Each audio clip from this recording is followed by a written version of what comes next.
சிலரது சருமம் வறட்சியடைந்து மென்மைத்தன்மை நீங்கி சொரசொரப்பாக சுருக்கங்களுடன் செதில் செதிலாக காணப்படுவதை பார்த்திருப்போம். அதிலும் இந்த நிலை பனிக்காலத்தில் மிகவும் மோசமாக இருக்கும். கைகளையும் கால்களையும் மற்றவர்களுக்கு காட்டவே வெட்கமாக இருக்கும். இத்தகைய வறட்சியை போக்குவதற்கு பல தேங்காய் எண்ணெய் அல்லது ஆலிவ் எண்ணெய் மற்றும் கோல்ட் கிரீம்களை பூசிக்கொள்வோம். சருமம் வறட்சியடைந்து காணப்படுதல் என்பது ஒரு நோய் அல்ல. இது ஒரு சில புற காரணிகளால் ஏற்படுவதாகும். சிலருக்கு சில நோயின் காரணங்களினாலும் பரம்பரை காரணிகளாலும் சரும வறட்சி ஏற்படுகிறது. இத்தகைய வறட்சியடைந்த சருமத்தை உடனுக்குடன் சரி செய்து கொள்ள வேண்டும். இல்லையென்றால் பல பாக்டீரியாக்கள் வறண்ட சருமத்தின் வழியே ஊடுருவி சரும அழற்சியை ஏற்படுத்தும். இத்தகைய வறண்ட சரும திட்டுகள் உடலில் எந்த இடங்களில் வேண்டுமானாலும் ஏற்படலாம். பொதுவாக இந்த வறட்சிகளானது கைகள் மற்றும் கால்களில் அதிகம் காணப்படும். சிலருக்கு முகத்தில், வாய், கன்னம் மற்றும் கண்களுக்கு அடியில் இந்த திட்டுகள் காணப்படும்.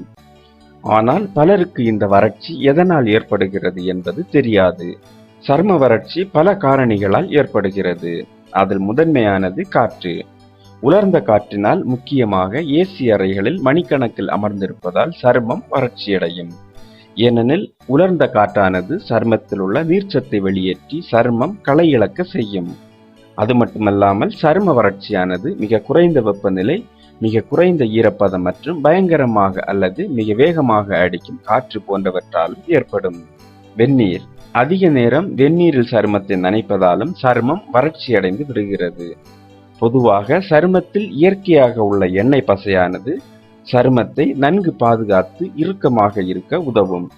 ஆனால் வெந்நீரில் நீண்ட நேரம் இருப்பதால் அது சருமத்தில் உள்ள எண்ணெய் பசையை முற்றிலும் வெளியேற்றி உலர செய்து விடுகிறது. தண்ணீர் பற்றாக்குறை. தினமும் அதிக அளவு தண்ணீர் குடிக்காமல் இருப்பதும் வறண்ட சருமத்திற்கு காரணமாகும். இது சருமத்தில் நீர்ச்சத்தை குறைத்து விடுகிறது. சோப்புகள். பல வகையான சோப்புகளை பயன்படுத்துதலும் சரும வறட்சிக்கு காரணமாகும். வெந்நீரை போலவே இதுவும் சருமத்தை பாதுகாக்கும் எண்ணெய் பசையை நீக்கிவிடுகிறது. கைகளை அடிக்கடி சோப்பு போட்டு கழுவுவதாலும் சருமம் மிகவும் வறண்டு போகும். சில நேரங்களில் சோப்புகள் சரும வெடிப்புகளையும் இரத்த கசிவுகளையும் ஏற்படுத்திவிடும். இதனால் சரும தொற்றும் ஏற்படலாம். ஆகவே காரமில்லாத மிதமான சோப்பு வகைகள் அல்லது மூலிகைகள் கலந்த சோப்புகள், ஹேண்ட் வாஷ் மற்றும் கிளீன்சர்களையும் பயன்படுத்துவது நல்லது.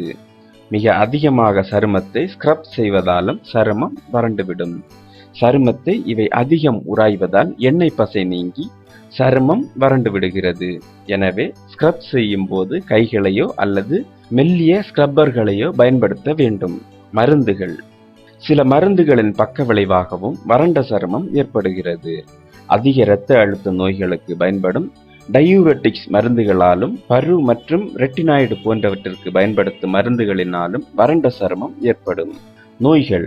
எக்ஸிமா, சோரியாசிஸ், நீரிழிவு போன்ற நோய்களும் வறண்ட சருமத்தை ஏற்படுத்துகின்றன.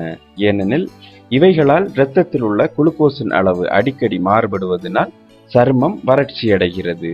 மேலும் தைராய்டு சார்ந்த மருந்துகளாலும் சருமத்தில் உள்ள எண்ணெய் பசை நீங்கி வறண்ட சருமம் ஏற்படுகிறது.